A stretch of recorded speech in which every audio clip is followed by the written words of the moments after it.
Hold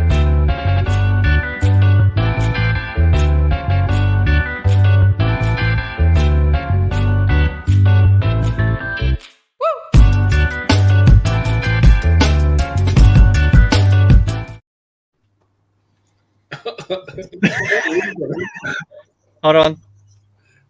There he is. Oh, there you go. Smart ass. Those actually bring up their photo again. Those glasses have gone to glasses heaven. Yeah, what happened? They are no more. You had enough people picking on you? No. Apparently the indestructible glasses aren't quite so indestructible after all. Right. So they hadn't met Crafty. No, and the irony of it was I bought those glasses because they are big, thick, chunky, so they'd survive, falling in the distillery, or I wouldn't lose them. That was the main thing. I wouldn't lose them, and I go and destroy them at home. I bent down. They fell off my head onto a tile and shattered the arm. So unfortunately, it's back to the orange tape glasses. So I don't. Well done. Well done. All right, that's enough rabbiting on. So let's get professional, guys. Aussie Craft Distillers shooting the shit. Welcome all, one and all. And for those who don't know, this is a machine with bolts that sometimes work, sometimes don't. So we're very professional, and we shoot the shit with distillers and people in the industry. And tonight we're very fortunate. We've got Oliver Maruda, Ollie from The Whiskey List, or TWL. G'day, Ollie. How are you, mate? Good, mate. Good, Crafty. Todd and Luke, thanks for having me tonight. Hello. Nice. Thanks for being here. We're looking forward to a good chat and understanding what is The Whiskey List, the history, and everything else. But before we go much further, we need to have a wee drink, don't we, guys? So let's start with the top left, mine, which is the Todd. Todd, what are you drinking, my friend? I'm drinking Tria Prima, the Enchantress. So still keeping away on that. Tria Prima. Paul Shand. Yes. Yeah, Paul Shand. Very nice. Excellent. I can't actually remember what bottle it was now. Whoops, bad me. What's the ABV on that one? Quite high. If you can rate it. 46%. 46. Okay. Yeah. 46. All right. And Luke, what do you got, mate? I brought a couple water out because I wasn't sure what I felt like. So I got my Old Faithful. My Old Faithful, the King Lake. But I also pulled off the shelf because I forgot I had it because it was in its little container, the Coastal Stone. Mm-hmm. There we go. Very nice. So I might have a bit of that. But then I was also given a nasal drip. Yeah. Whiskey Bitters. Whiskey Bitters. By Gospel. And the mate who gives it, who gave it to me as a 40th birthday present, said that it makes average whiskey taste much, much better. So I thought, I'm going to try it. I mean, you're meant to use it in a cocktail or whatever, but he just adds a couple of drops to his shit whiskey to make a good whiskey. I figure it might work. So I thought, I pulled off the shelf the most shit whiskey that I've got. Oh, no. But, who's he going to defame? Which it's that one. Oh, yeah. Yeah, that one wasn't very wonderful, was it? It was one of the worst things I've ever put in my mouth. And I figured I'm going to drop a drop or two of that in there and see if it makes it not as shit. All right, there's a bit of experimentation going on tonight. So I'm gonna start with that actually, because then I can use the other good stuff to wash it all away. All right. Luke, you're a true maverick there, an alchemist for the Yeah. ages. It's just you got to work with what you got. The question And- is, what happens when you put it in a stunning whiskey? That's fucking awful on its own. It Do not really disclose. it's just fucking awful. So I'm gonna put my little dropper in. 1, 2. Oh, wow, look at that. It just changed it into just awful. Now it just smells like orange awful.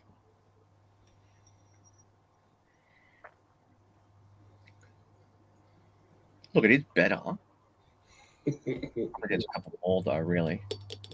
Apple bottle. There we go. I'll give that a sit. But We'll it's come back added, to it's added a nice spiciness to it with the the bitters. Yeah. the gospel because it's their Solera rye with cinnamon, cloves, cardamom, star anise, vanilla, and orange peel. Wow. I mean, that'll cover up anything, won't it? True bitters. All right. So what do you got, Ollie? What's in front of you? It's a big call. It's a whiskey we bottled with our good friends Backwards earlier this year in July for Rye July. So it's the first cask strength release from them. It's a magnificent 62.4% tawny cask. Oh, wow. And Very it nice. is so viscous. It's Moorish. It's a real campfire dram. I love it, and it's been a few months since I've got through the bottle, but I kept a bit for the end. All sold out. Very popular, and just great to go back, and thanks to Bree and Lee for making great whiskey down there. Yep. And consistently great whiskey. That's the thing. They're churning out a number of releases. They're going strong, and they're going from strength to strength, aren't they? And they just won top single malt in Australia as well. Yeah, they did actually. Yeah. They took home the big glass trophy, didn't they? Which will be sitting on a shelf at their distillery. Congrats. And they were actually overseas at the time that they won. They were in Bali, I believe. So they found out through a text through a friend. So all They right. won't pay attention. So you guys are all drinking something pretty special, and so am I.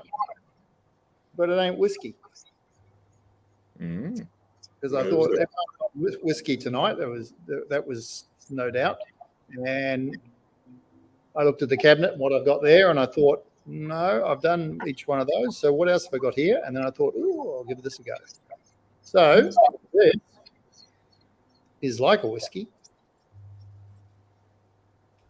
Very, very complex.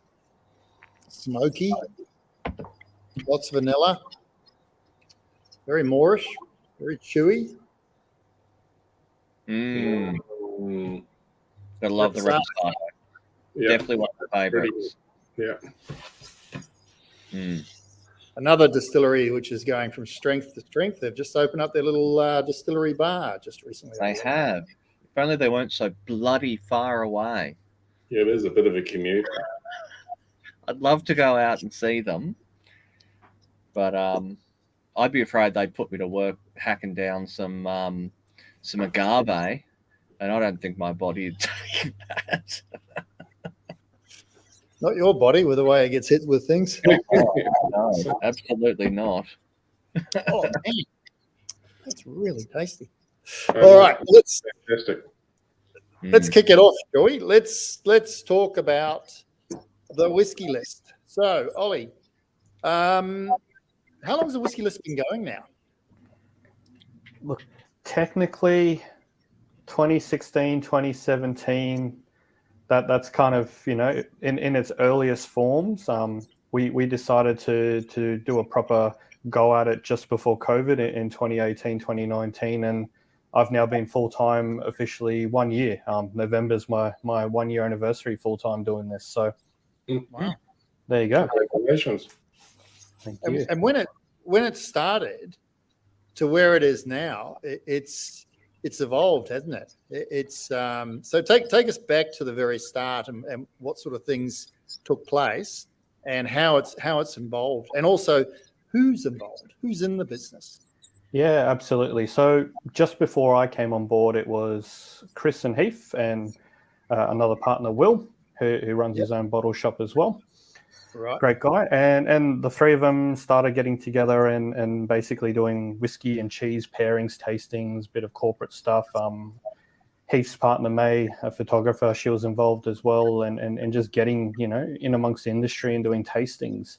I think Chris originally had the idea, hey, I just can't find good whiskey online. I'm starting to just Google, and you obviously get the big retailers, but sort of indie online bottle shops weren't really a thing, or they were just starting to become a thing. SEO, the complexities of technology and just running an online e-commerce business. A lot has evolved in the last few years, but back then it was quite hard to discover or find something. And if you search, a bottle, doesn't matter what it was, Glenfiddich, Macallan, all the usual stuff, you'd just get Dan Murphy's. That was the only hit on Google, pretty much. And I think Nick's was the only one as an online store who was kind of dominating the online space, and they continue to dominate great retailers down in Melbourne there, Eric and the team. But yeah, Chris, Heath and Will, started up this sort of mini site, which is similar to most affiliate businesses. They just listed the whiskies, and you clicked through a link and it took you straight to the retailer. So that was in its original form. Right. Where I got involved is actually a little bit your fault, Crafty. I don't know if you remember. Got my memory. Where I didn't know the guys. I went to an oak barrel tasting, chatting. I met you that night, and then you asked me what my background was, IT and all that, and you're like, oh, go chat to these guys in the corner, Chris and Heath, and you made the introduction. It's all your fault, mate. I So think I've done that a few. mate, if you don't know Crafty, he's good at pairing you up with people. So that's probably it's a great service. So I think that was late 2016 from memory, and then just started chatting with the guys and bringing my sort of background in tech and IT into the mix, and we've gone for a few rounds of the business. The first model was an affiliate marketer, didn't work. Just as the scale, you have to be doing millions of clicks, not tens of thousands of clicks a month on a website. So we did a good stab at it, but thanks, Jonathan. IT explains it, and then we've decided in late 2018, let's get together and start doing some indie bottlings under sort of our name. A few other sites have done similar mixes as well. So we did a couple of releases. The first one we did was the Scozzy, which was a Ben Nevis with an unnamed Tasmanian distillery as a blend, and that was a little bit of fun. No idea about label making or that, and then it's kind of gone gangbusters since then. We got a liquor license, we launched an e-commerce site, we turned on our marketplace, so we list over 70 independent retailers. We switched off Dan's just because we doubled down on the independent strategy. We want to support local, support Aussie. And then, in the last 12 months, I've gone full-time on it. Chris has gone full-time on it as well. Heath and May sort of involved still, but more as silent investors, still helping out from day to day. We've got 7 staff all hired this year as well. Big. We've got a warehouse now. We started up a wholesale side of the business, so we're the importers of the Distell group of whiskies, so Bunnahabhain, Lecheg, Tobermory, and Deanston. We now represent a few Tassie distilleries as well on the mainland, so Hobart Whiskey and Remnant, and a few indies as well, so Whiskey Sponge, Decadent Drinks, and Highlander Inn, and always looking out on the next stuff. But we don't want to become a huge wholesaler like a Paramount Liquor or something. We want to stick to kind of what we know and focus on the premium side and getting as much great whiskey into bars and other retailers across the country, but at the same time using our sort of retail consumer platform as a champion place to especially for Aussie distillers to get your product known into the market. So in a very quick nutshell, that's the business today in a bit of history. Right.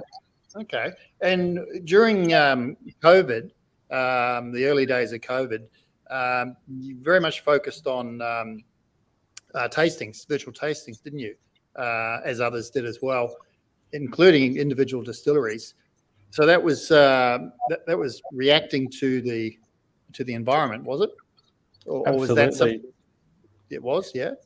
Yeah. So COVID happened, and David Ligoff from the Whiskey Show, he had his American Whiskey Show, I think, happening in end of March, and we all went into lockdown. And yeah, he had to cancel the venue and everything. And basically, he goes, "I know nothing about virtual. You're the tech guy. Can you come help me out?" So my very first virtual tasting was running the American Whiskey Show, and I had a guest from Woodford Reserve, their master distiller, Chris Morris. So completely thrown into the deep end. I've never run a virtual tasting before, and here I was, around the other side of the world. One of the most experienced, family generation of distillers, talking whiskey and chatting product, and yeah, it's been a wonderful tool, I think, during the hardest times of lockdown, all across the country. And whilst I guess, tastings and on back bars and going back to bars and bottle shops and whatnot have started again, we've continued the tastings. A lot of feedback, people, whether they live in the country or it could be a disability accessibility issue, they can't always get to the right places. We continue these tastings, and we've been running roughly 2 or 3 a week, non-stop all year for the last 2 years, plus corporate ones in the background. It's not just me. We've got Emma Cookson on the team, and David Ligoff jumps on and helps as well. Scott Allen, who we've just hired from NOLA, he's helps out as well. So between the sort of the 4 of us, we're running tastings as much as we can, and people really enjoying the accessibility aspect of it, I guess. Okay. Walk us through pulling a tasting together. So does it start with you decide a particular distillery, you work with that distillery, and then you put it together, or is it chance meetings, or is it relationships? How does it all work? How do you do that? Yeah, good question. So pretty strict schedule now. We typically run them Wednesday, Thursday nights. That seems to be when everyone's at home, and they've put the kids to bed. Friday, Saturday nights, we've tried that, and people actually want to go out and enjoy real life as well. So look, we've got our brands, whether the portfolio companies we work with or other distillers we want to hit up with. Otherwise, even today, another New South Wales IB knocked on our door and goes, "Hey, I've got new stock. No one knows our product. Can we find ourselves a new slot coming up?" So that's basically how it can be a little bit of happenstance, can be a little bit planned, but yeah, most of the time, anyone in the industry listening in, if you want to jump on and organise a tasting, just drop me an email, cheers@thewhiskeylist.com.au, and we'll fit you into the next slot. That's pretty easy. Well, to get you up and running. And how far in advance are you booked? We're all booked out this year. It's got a few more left, but basically it's everyone's kind of wrapping up for Christmas. January's a little bit of a quiet time. Everyone's sort of we'll maybe run 1 or 2. We'll test the waters there, but it'll spin up again late February, and I've got maybe 1 slot left in March. But March, April, it's starting to book up already. So start thinking in May and June. It's been a fun time. People enjoying it. I got that email right, didn't I? Yes. Excellent. Oh, shit, I'll get that up. Thank you. So, Crafty, you mentioned how do we actually do the tasting? So all our tastings come in these little, tasting kits. Open it up. Inside, time for a damn good time. And we either do, 4, 5, or 6 whiskies. That's an empty box. And then you can see, little labels basically. So name of the distillery or the IB or whoever's done the bottling, the whiskey, and also, I don't know if people can see there, you've got the ABV as well. And We've tried different mills. I we've did done 10. the Bakery Hill recently. Well, Yeah. recently, a month or so ago. So we've done 10 mils, 15 mils, 20 mils, 30 mils. 20 mils seems to be like you can have a sip and then you can go back again. 15, the feedback's been you can really only try the whiskey once. So for us, working with 20 mils seems to be the most efficient. Mm. And how much on average do you think, how much product are you having to send out for those tastings? At minimum, we'll always break down one bottle. So one bottle, divided by 20 mils is 35 kits. But yeah, that Bakery Hill one, I think we sent out close to 100. We've done Overeem a few times as well, and they always 100 plus kits. What else have we got coming up? Yeah, the Lecheg one we've got coming up in a couple of weeks' time. We sold 75 kits in a few minutes, so I released another 35 kits, and then I've put out another 35 kits just because the demand is there and people are excited. So it's a nice platform and it's scalable as well. Like you don't need to commit to a large number. You can kind of, if you got the stock available, the rest of it we can do pretty quickly. Yeah. And how does it all? So in terms of putting it together, so basically you organise a date, the distillery will flick you all their bottles, and then you run with it from there. So you package it all up, get it all out, and then distillery just has to turn up on the night and talk about it. Yeah, we make it very easy for the distillers. So we agree on, hard costs and basically what the product lineup is, the dates.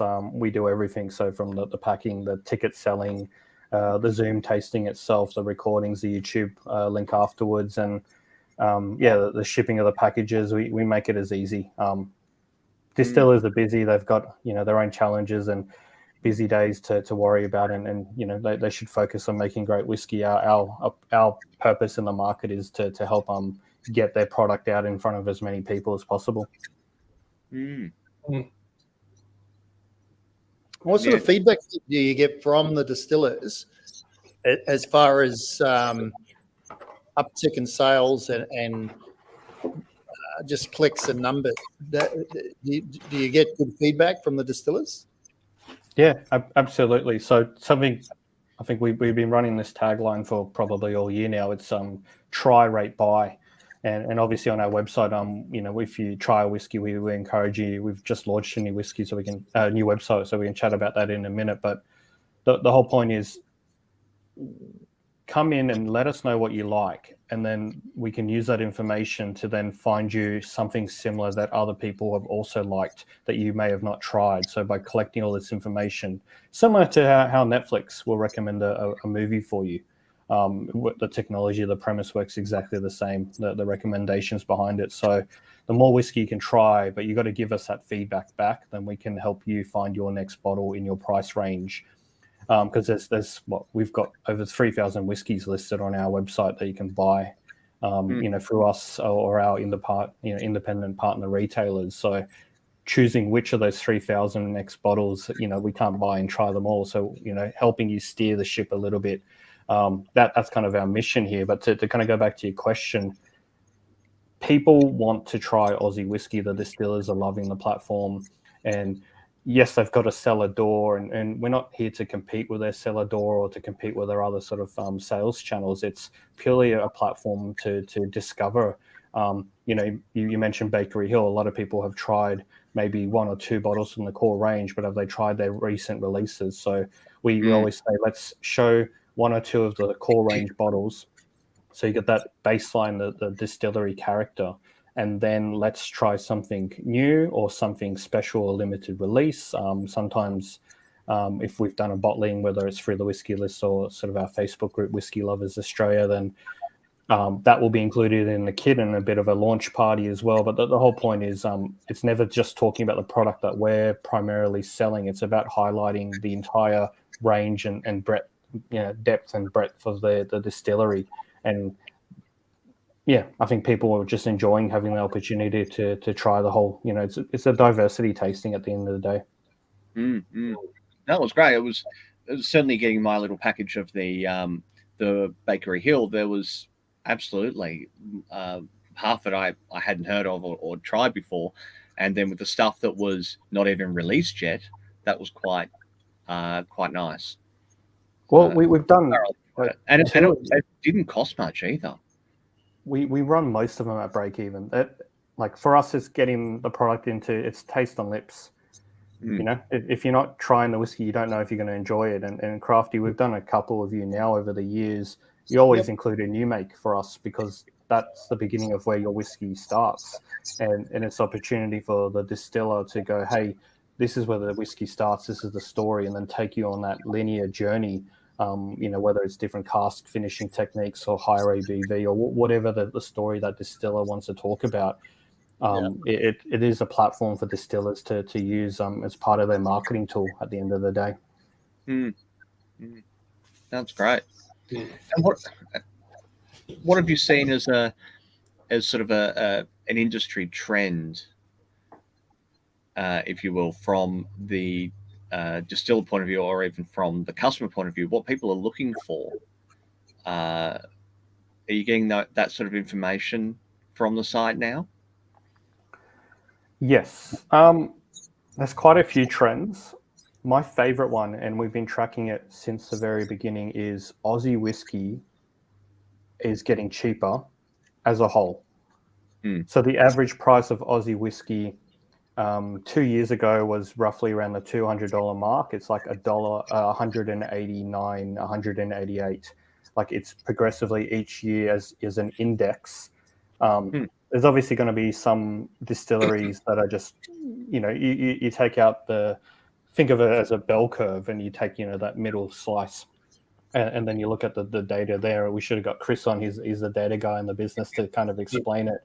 But when we look at it, we've got more, I guess, core range whiskies coming out from Aussie distillers. We're getting more whiskies under that $100 or around the $100 range coming out. So across the board, not just from the big distilleries, some of the smaller mum and dad, husband, wife, father, son teams are coming out with it. And all that, I think, is coming together with, yes, you're going to still have your special releases, your limited editions, and things that win awards, and there's a hype behind it. But generally, the industry, I guess, Tim Duckett says it right, when there's a bit of a market correction, and we are seeing it, and those market forces are coming into play. Distillers are also getting economies of scale, ignoring the whole conversation about tax and excise and all that, which is, you know, I'm sure you guys have talked about it to depth, and that's important to conversation. But the other market forces, economies of scale, when you lay down 20 barrels in 1 year, that's all you got to kind of work with in future. But if you're laying down, you know, 200, 300, 1,000 barrels or even more, then when that whiskey comes online and is matured, then you can start passing on those savings to the consumers. And that's probably the biggest trend as a whole that we're seeing as an industry, which I think we should be talking about more. So the volume, I mean, I didn't think that a lot of the smaller Aussie distillers would be capable of that volume, but you're seeing that it is doable. I think it's like, you know, it's a 30-year-old industry, but most, you know, we're looking at 100 Aussie whiskies in market at the moment. 5 years ago, we were at 25, so there's been an explosion exponentially in terms of new distillers making whiskey in the market, and you know, they've gone through their first 10 releases, a lot of them now, and now they're going to they had a bit of cash flow from those first sales. They've laid down more barrels, and those next generation of barrels from after that, sort of that first cash flow injection, is starting to come to mature. And I think that's where we need to go through a couple rounds of iteration, if that makes sense, to actually see it realized. But I think we're on the cusp of a trend improvement in price overall. I think the other thing you can say too is there's a bit more age out there on whiskey, isn't there? So yeah, previously it was, you know, you hit the 2-year mark and people were getting it out and getting it into bottles. Now it's people are waiting a bit longer, and people that have got older stocks. Even younger distilleries now are releasing 3-year-old, 4-year-old whiskies. So it's that's a change too.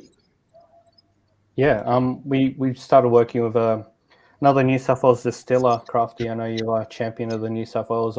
Rod from Amber Lane. I don't know if you guys ever had a chance to try his whiskey, but he's kind of kept it under the radar. He could have released it at 2 years. He didn't. He waited. He's working with large format barrels, 100, 200 litre plus, and he's bottled it when it's ready, and he's now come out this year. This is his first year, and I think everyone's been surprised and in a wonderful way how good his whiskey is, and he didn't do the traditional or the known route, which is release, a 2-year-old whiskey just because, he had the time and the opportunity, I think, to let it mature for a little bit longer, and it's really good, tasty whiskey, like highly rate it. We're hoping to get him on early next year, is that right? Yeah, trying for early next year. Yeah. We met him at the it was Whiskey Live, wasn't it, that we saw him? And we were really impressed at the time. Had no idea who he was, hadn't seen or heard anything, and then one of the best things that we tasted on the day. It was great. Going back to what you said about the number of distilleries, whiskeys out there. How many whiskeys do you think are out there now, Ollie? There's 100. We've just cracked 100 whiskey distilleries in market. 100. Wow.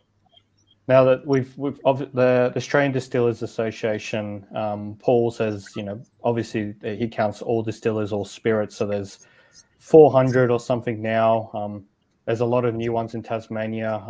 Last numbers I've heard is like 60, 70, even 80. But a lot of them, those new ones haven't yet come online. But when we talk about 100 distilleries who have physical whiskey that's at least 2 years old, bottled, and sitting on a shelf somewhere to buy or buy online, that's what we've tracked through our platform. So there might be a few more. I think every week there's a new distillery who's starting to release whiskey in the market pretty much. And I think that's so cool. To be in the industry now and to see, you used to wait, a couple months or even a year before something new and exciting came out, and then, have you heard of this? I've lost track now. It's kind of impossible to keep up unless you you hear it from a mate or someone, go try this, and what is it? Oh, this new distillery. I'm like, where did this come from? And I think that's a really cool thing to be in. I totally agree. It's at that stage. I mean, I know someone who buys first releases, and whenever I hear of a new distillery that's about to release, I'll send them a text and go, have you got this one? Oh, no, haven't got that one. Okay, thanks very much. I've given up because I don't know now. I don't know what's out there. There's a lot of new distilleries, a lot of new product coming out. But the interesting thing also is it's not just core whiskey. Ones that are coming out, and it's been like this for some time, are making gin and making liqueurs and making vodka, so they're almost a one-stop shop, which is quite different, isn't it? It's quite a unique situation there. I was chatting to someone from Scotland the other day, and they're saying Scotland is starting, a lot of new Scottish distilleries are going to do the gin path first, which was sacrilegious before. Like if you're a whiskey distillery, you only do whiskey. And they're now looking at the New World model and taking lessons from the Australians on how to launch a new distillery. Others are doing the IB route first before you launch your distillery, which you did yourself, Crafty. So I think, ignoring the quality and stuff, if you can if your passion's different spirits, like you don't need to bog yourself down and just focus on the one thing. Like, do what makes you happy. I think that's the main thing. And so you've obviously, your focus with the website and the business is whiskey. Have you been tempted to broaden to other Aussie spirits, rum, for example, rather than obviously gin? There's a billion of those. But the Aussie rums are certainly coming up, and there's more and more of those being released. Have you thought of branching out a bit? So we did some tests in the last 2 years. We do list some other spirits on our site, but just hasn't been our focus. There's a lot of other, like you mentioned, there's lots of gins out there. There's several gin marketplace. I know Caroline the Gin Queen. She runs obviously her stuff as well.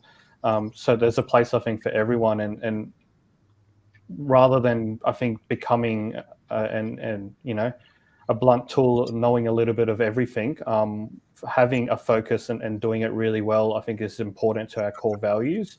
Not to say like in the last 6 months, we've started including a couple of rums in our virtual tasting kits. We had an IB a couple of weeks ago and we snuck in a rum and everyone was like, why are you giving me a rum? And I'm like, well, try it. And then they're like, oh my God, it's a perfect crossover, Dark Spirit. If you like good whiskey and, you can try a good rum, we're not talking Bundy here. We're talking about, either old world, Caribbean stuff or some of the new rums that are coming out from Australia. There's some sensational stuff. And I do see us branching out into other spirits. We're just going to do it a little bit slower and in a good tactile way where we're going to do it right, if that makes sense, not rush into it. Yeah.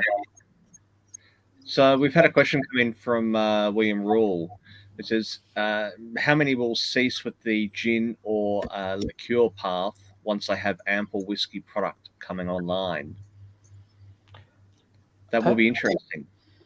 Do you know of anyone who's done a gin or a vodka and then launched whiskey and then ceased a product line? That they've invested a massive amount of capital. They've done the branding, the labeling, the marketing, expanding their channels into other retailers and whatnot. Even like market stalls every Saturday at their local markets. Like if you take away a fan favorite and your base has been your gin or liqueur or whatever, that to me feels like it's just cutting from scratch again. Yeah. Some people like a sea change, but maybe there's a distiller out there, I don't know, that who might just take it on the back seat and they'll always have it, but they might not actively promote it. Keen to see if there's anyone out there doing that, but I don't see it happening. From a business sense, I don't think it makes sense. Unless it's a product which is just not selling, or it's incredibly difficult to make, and decided not to continue. I'm thinking of Blackgate. What was that liqueur that they made? It was not kumquat. It wasn't kumquat. It was a native one, wasn't it? Yeah, and it was such a bitch to make, and I think they were quite happy to discontinue it after a while and just focus on the whiskey and the rum, which they make exceptionally well. Kwangdong. Thank you. Yeah. So, Ollie, you've got your finger on the pulse and what's happening in Australia as far as whiskies and cask maturation and that. And when you look at it, it's not that long ago. It was bourbon casks, it was port casks, it was sherry casks, and that was pretty well it. There wasn't much else. And then wine casks started coming into it, and then beer barrels and that. And there's just an explosion of different types of casks or cask finishings. I think I see on your back shelf, I could be wrong, but is that a whiskey isolation bottle in the back? Yeah, I've got two of them there actually on just somewhere there. Yeah, so the latest one matured in a cask standard format and then finished off in a mulberry cask. I mean, that's really interesting. You're seeing more and more of that sort of thing happening, aren't you? What's your take on what's happening in cask maturation? So for me, like personal taste aside, I think we just got to go back to the basics of like what is whiskey, and as long as you tick the boxes that it's, whether it's you have an American style or the Scottish style with barley or rye or whatever it is, you mash it, you ferment it, you distill it, and you don't add other things to it like hops, which technically makes it a beer or a beer ski. which I know there has been experimentation, but if you make your new make using barley or rye or mixed grain, whatever it is, or even corn, and then you mature it under the rules, the legislation for minimum 2 years in Australia, and then you bottle it as whiskey, that I think you've got to stay true to that. Then how you mature it, whether it's a finishing or full maturation or blending, or doesn't matter. Like, I think we as a country, with our legislation being so flexible, and go crazy, experiment, have fun.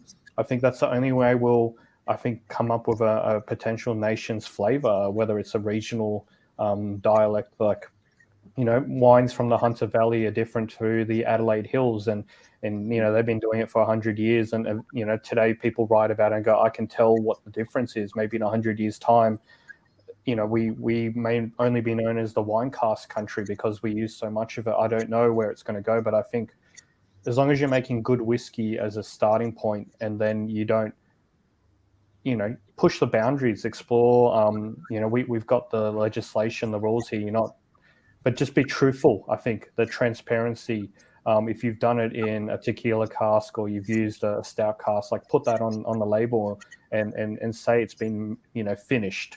You don't need to say it's been finished in 3 months or 6 months, just finished is enough. But if you've fully matured it in something different, then tell that story. I think as consumers, we're interested.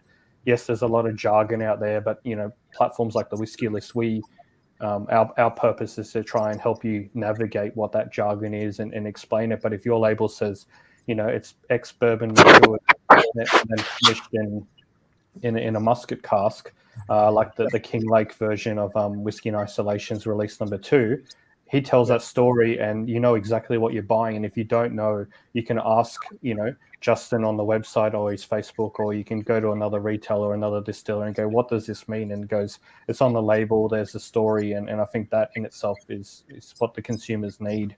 But yeah, go crazy with these different cask maturations. Does that make it difficult for you as a portal, categorizing and sorting everything? Have you had some weird curveballs come out? It's like, I don't know where to put this. It's whiskey, but where do I go? End of the day, everything's just a spreadsheet. The question is, we can categorize it, but if no one knows what it is, they don't know what to look for, then how can they find it? If you've made something so obscure, and it's the first of its kind, like, I applaud you for the innovation. But if then no one knows what to look for, we can list it exactly what it is under its naming convention. But if you if you're typing in, we don't have a category called weird whiskey. We probably should. You've just given me an idea of things that are yet to be discovered. But yeah, if you don't know what you're looking for, regardless if it's our platform or just even a Google search, especially on Google, like, whoever has the best SEO wins. You won't always get the most accurate answer.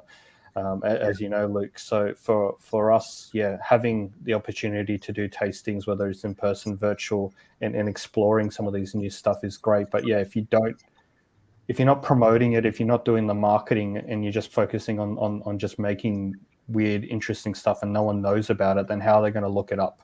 You got to have, the demand has to be there. Yeah, it's certainly not a case of make it and they will come. You do have to get right in front of people's eyeballs and explain to them why they need to buy it and try it. But I would be interested, certainly, in a weird and wonderful whiskey section. That would be quite interesting. Just for the shits and giggles of it. We'll make it just for you, Luke. Velcro filling up that section. Oh, he's got his own section, which rightfully so. He's the king of that. Absolutely. I was just going to mention Bogan Burnout. Apparently, it's better now, and we should get a bottle. It's good. I'll bring it out to the shed. Very good. Well, not before you give me some. We had a chance to try the what was it, holy sheep shit? Holy shit! That was sensational. That's just barley smoked with sheep shit. if I Yeah. recall correctly. Yeah. I just love telling people about kissing a stranger yeah. and then French kissing a stranger. People don't believe it. Go, that's revolting, but alluring. Interesting. So the new website, how long has that been up and running for now? About a month now, actually. It's you blink and time goes past, but yeah, it's been a long time. All this year, sort of been working on it in the background, and we said it needs to be live in time for sort of the Father's Day to Christmas selling period, and so we said let's just get it out in its form, and then there's a few missing pieces we'll fix along the way, but done is better than. No, live is better than perfect, if that makes sense. In the tech world, we always said. Absolutely. Websites are never finished. There's always improvements and fixes and changes and tweaks to be made. That's certainly one of the things that I tell the majority of my clients, well, every one of my clients. You can sit there and you can fiddle with it for years and never be 100% happy with it. But at some point, you have to pull the trigger and get it out there and then work the rest out later on. So, yeah, I feel the pain on that one. But it looks great. Yeah. So yeah, ton of new capability. The big thing is actually leveraging being a logged in member. So it's free to join, but you get a members dashboard and all the right information, upcoming events, all your ratings. That's kind of version 1 of the members dashboards live, and then we're hoping to build a lot more community features over time. Even aggregate data to show where people are searching, what are the trends. Like I can tell you right now, any day of the week, the top 3 searches is Hibiki, Springbank, and Macallan. But are people interested in what are the top 10? I know at the end of the year we always do like a top 40 of the most interesting searches and what's popular and whatnot. But we're tracking all that information, and I think showing it in real time what the trends are. Might inform people to make some more. Or if data is data, it's how you present it to make informed decisions. I think an important part of what we do differently on our platform. We're not just a traditional retailer. We try and bring the industry and the community of indie butlers and other independent retailers together, other distillers, and then help people discover something that they would otherwise not yet be looking for. That's kind of the essence behind our platform, and all the tools, all the features that we built into it is to help you on your path of discovery. There's certainly a lot to discover in there. Would you say that? How do we get onto that discovery list? Is that by just subscribing to the website, or? Yeah, just sign up. It took me about 3 seconds to sign up because I logged in with my Google account and I was in. You're in. Too easy. Don't like tech barriers. You can sign up with Facebook, Google, normal email address. If it's too hard to use something, people won't use it. Definitely. No, it's great. And so you've also got in there the ratings and the watch list and those sorts of things. We've seen with breweries, Untapped has obviously got a large following with people putting in their ratings and their descriptions and photos and everything of the beers that they're drinking. Are we heading in that direction for whiskey, do you think? Do we consume enough to do that? Short answer is yes. I think generally when you're a regular whiskey drinker or you're on the online communities, everyone refers to Whiskey Base, which is the largest ratings platform based out of Europe, though. And they don't have a big database on readily available whiskies, all category whiskies in Australia, especially Aussie whiskies. So for us, we not only have the largest collections of Aussie whiskies being rated, but the largest in Australia at least. And that's been a hard slog. We've been doing it for almost 2 years now. Like you struggle to get 10 ratings in a day. 2 years ago when we first launched the feature, but we're getting at least 10 ratings every hour or every half an hour at the moment, like people jumping on. And yeah, it's a very popular feature. And we had something like 25,000 ratings last year. I'm having the latest data in front of me, but again, this year we'll do a summary of what people have been rating and collecting and watching as well. The feature to watch is quite simple. Everyone's clicked, please let me know when the next Springbank allocation is arriving into Australia.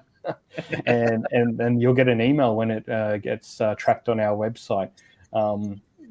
It's such a useful tool, I guess, in that regard. Or sometimes people just watching it to wait until something becomes back in stock across the board with any whiskey category. So, or for a price drop or something like that. So, yeah, it's impossible to follow every single bottle online, but we try and make it a little bit easier for people. No, it's very cool. Very cool. I need to go through and add all my bottles in, I think, and rate every single one of them. And then I'm interested in your recommendations. It gets we've done the maths. Like, you only need to rate somewhere between 12 and 25 bottles for it to start getting a little bit freakishly accurate. Wow. Okay.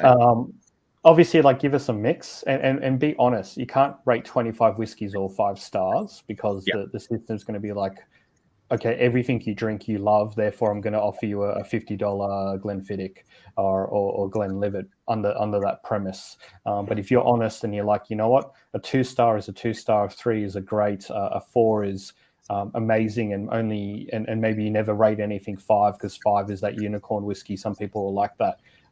That diversity, that range is where it actually helps run it against other people's ratings. And if Crafty really enjoys smoky whiskey and sweet whiskey, and then same as Todd, and then yourself, you've never had it, or you've only had one and you've rated it as 4 stars, it will look at your mates as well and go, you know what, they're liking that sort of stuff, and then it'll rate you a similar whiskey that you haven't told the system you've tried before, if that makes sense. So yeah, we're getting a bit of feedback. People are like, but I've had it. And I'm like, well, the system doesn't know yet. So you need to tell the system that you've had that whiskey and whether you give it a thumbs up or a thumbs down.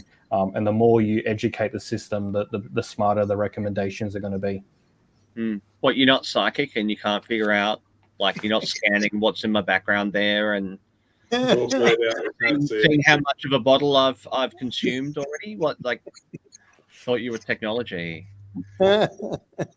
Mate, when someone invents it, that's the very first thing we're going to build. It's like when you talk to a friend about something, and then it pops up on your Facebook feed or your Insta feed, and you go, "I've never searched for that before." Yeah, who's listening? What the thing is, I generally end up buying it, whatever it is.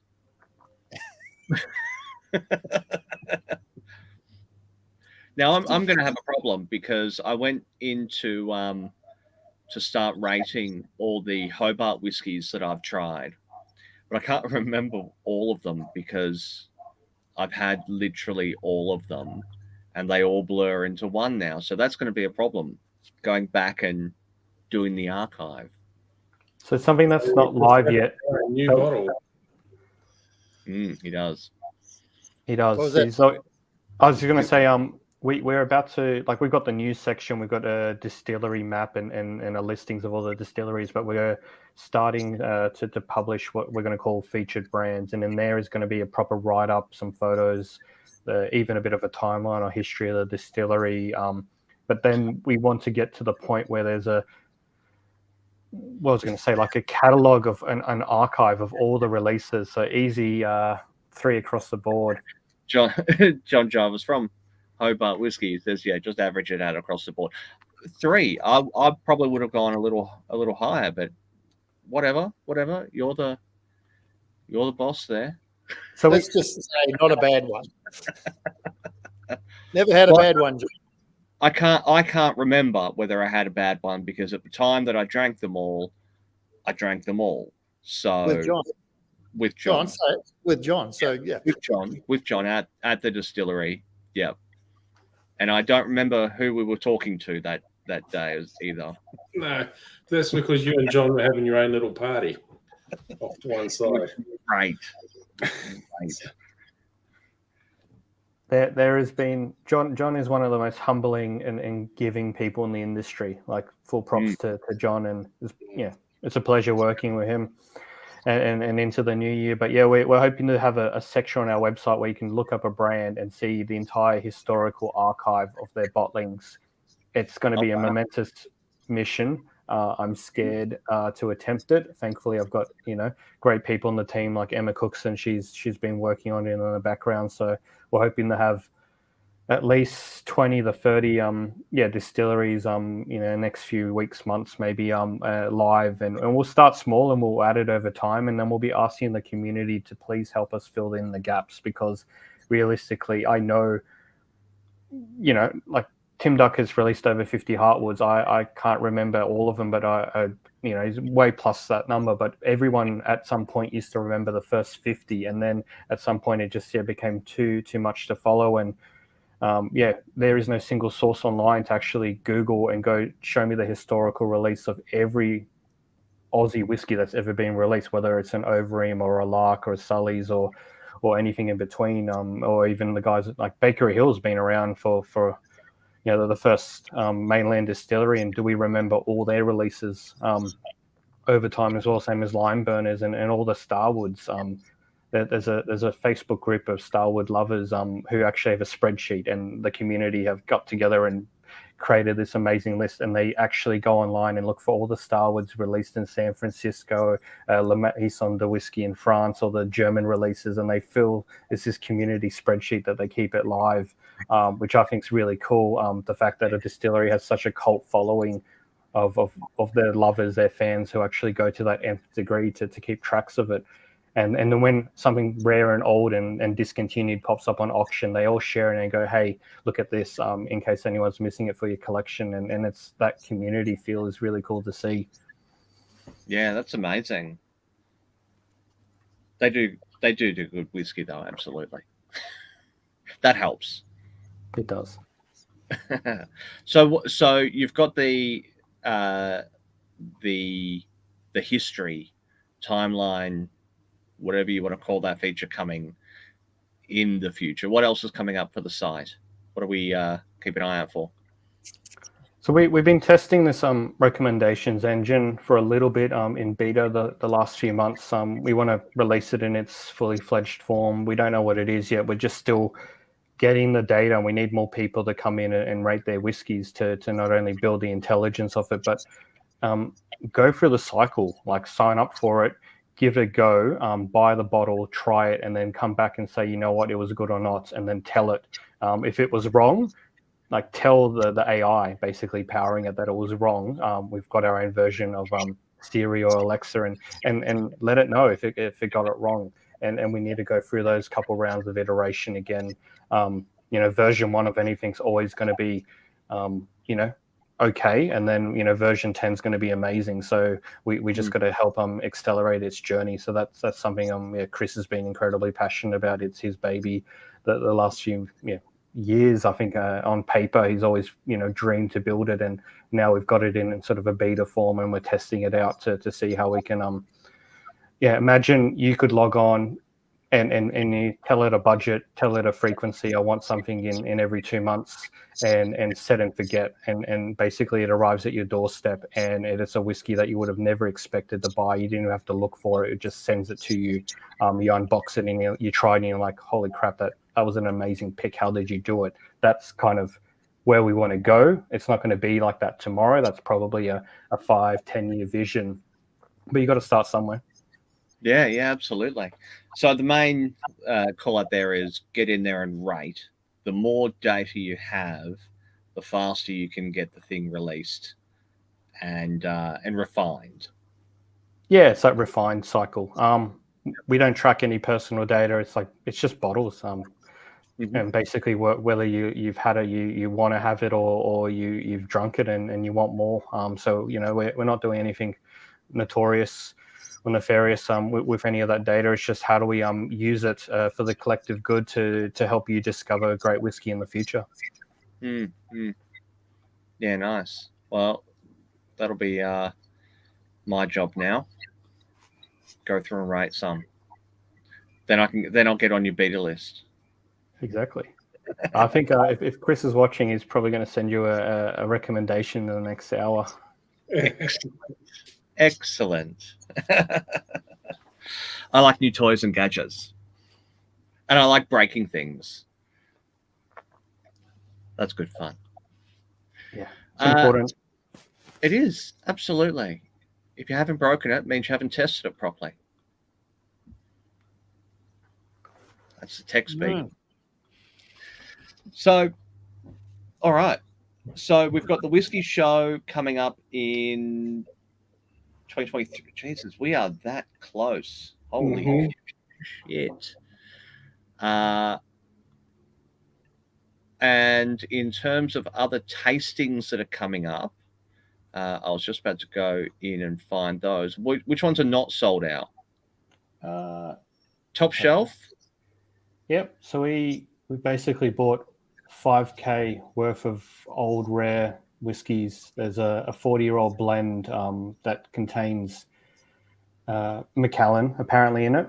There's a couple 20-year-old Ardbegs and a bunch of other cool stuff in there in Old Bunnahabhain. So we've gone to our good friends at the Whiskey Exchange in the UK. They've done their annual releases for their version of the whiskey show, and that's the top shelf premise is let's buy whiskey that I really enjoy and want to drink, but I can't afford $1,000 plus bottle. So let's break it amongst friends and let's pay for it at a break-even price. And yes, it's a pricey tasting, but it's way cheaper than buying the bottle yourself, and it's an opportunity. Again, people are really enjoying them because they get to try something that they may never even get to see, because most of these bottles don't see the light of day in Australia unless it's a private collector or some of the good whiskey bars. Most the Whiskey and Elman or Elysium or those kind of guys, Baxter's, etc., get it in, and then we found trying it. So the top shelves are always a good bit of fun. There's a break-even Lecheg one, which is all the distillery exclusives from the last few months. There's a few bottles of that left. And if there's time and time permitting, I'll probably do maybe one or two more virtual tastings. Let me quickly show you one of the cool... While you're looking for that, I'm looking through the Whiskey Exchange super rare bottlings, and Todd, I can see an Ardbeg 20 there. Oh, cool. I think it was 25. Yeah. That's what so 20 will be well worth a go. Inside jokes. Sorry. Yes. Well, still paying for it. So we've been doing a bit of distillery deep dives of old rare bottles. So I've pillaged David Legoff's private collection of Ardbegs, but all his old ones. So there's a Galileo in there. There's the Ardbeg. Where's my camera? Supernova, the first one. So Wow. yeah, we're going to go crazy. What's the point of having whiskey on a shelf collecting dust? We eventually want to get to it and drink it. So this is an opportunity to open it up and try it and drink it with friends. So keep an eye out for that one. We'll try and get it out in the next few weeks. December and Christmas is coming around quickly, but that one I'm looking very forward to tasting, because they over the years they've their committee releases have been legendary, and people chase some of their stuff at auctions and they pay crazy prices, and we've got an opportunity to try them, and thankfully to the generosity of David for that one. I'm looking forward to it. Yeah, that'd be awesome. Well, I'm subscribed, and I will look forward to the email on that one. Oh, yeah. Yeah, look, there'll be always new Aussie tastings, Aussie distillers, all kinds of cool, fun stuff coming up in the near horizon. We'll take a short little break for Christmas and then get straight back into it for next year. Awesome. Well, we have just hit the hour mark, and it's probably one of our latest episodes for a while. So we might wrap it up there, but please, everyone, jump onto the whiskey list, subscribe. It does only take 3 seconds to click and you're in. It's super easy. Start rating all your bottles because I want to see that data, and I'm going to go in and smash out some ratings tonight, I think. Thank you very much, Ollie, for joining us, taking the time to join us on the back of one of your own tastings. What was tonight? We did North Star tonight, so yeah, this is Right, the second stream of the night. But yeah, great independent bottler, North Star, making some great whiskey. But that's why we do it, it's to drink great whiskey. Absolutely. What else is there in the world? Yeah. Todd, Luke, Crafty, been a pleasure. Crafty, we've come full circle. I mentioned you introduced us at the beginning, so thank you again for a bit of a chance happening. It feels like a Hollywood movie. If we ever did one, you'd feature the front and center in it, and look forward to working with you guys in the near future as well. Come and join one of our tastings. Crafty, I don't know when you've got your next batch of whiskey coming out, but we'd love to have you on board as always. Thanks, mate. 2023, we'll have a few more, so we can actually line up some whiskies. So yeah, no, that sounds good. Appreciate it. Maybe we can do shooting the shit tasting with some of our favorite friends. What's that? There will be the goodest whiskies. It'll be Shit whiskey tasting. yeah, it'll be good. We need to figure that. We need to chat offline and figure that one out. We have had a question: who is our next guest? And it is always difficult to say because 2BA. it's fluid. Yeah. Crafty's our scheduler. Couldn't you tell? He booked them all up 12 months in advance, and now everyone's going, oh, yeah, I forgot about that. Yeah. That's it. No follow-up. Yeah. It's all right. Just it'll happen. It'll happen. So we there's someone in the calendar. Yeah, we've got a couple more for the year. Yeah, they're in the calendar. We've got one for the 1st of December. And TBA. I like their stuff if we're able to get them. And then scheduling fail. The next one that's booked in is the 22nd of December. So That's such a better image of Crafty. We should have more of those ones. yeah, that works well. What do you do? I mean, typical, really. Put his finger over Anyway, it.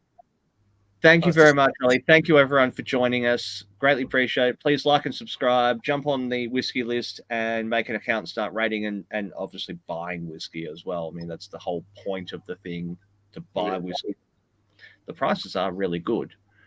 From what I've been having a hunt around there, I'm well impressed.